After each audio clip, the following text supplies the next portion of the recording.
فنربأ بالأزهر الشريف أن يكون يسمح في وقت من الأوقات سواء الأزهر أو جامعته جامعا وجامعة إن يكون الأزهر معبر يعبر عليه أي حد بحجة الدراسة في الأزهر الشريف لاكتساب إقامة أو لتخطي أو التعدي على القوانين المصرية، فيكون الأزهر هو العقبة والعثرة أمام الدولة والحكومة المصرية في تنفيذ القانون وإنفاذ القانون والقرارات المصرية.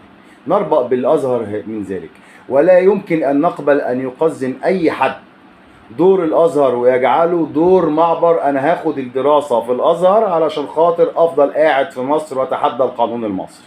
هذا الكلام لا يليق بمكانة الأزهر العالمية والإسلامية إطلاقا، ولا نقبل به إطلاقا.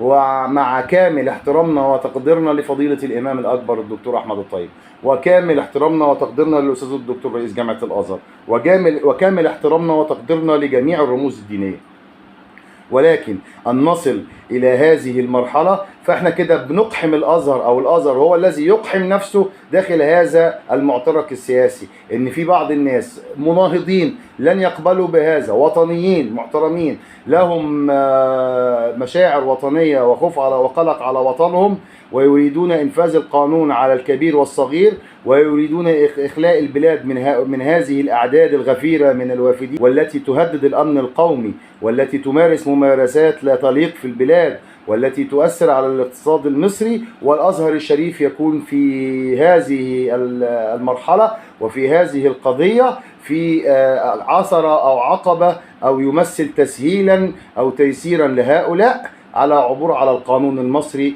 وتعسير الإجراءات التي تتخذها الحكومة تجاه هذه القضية.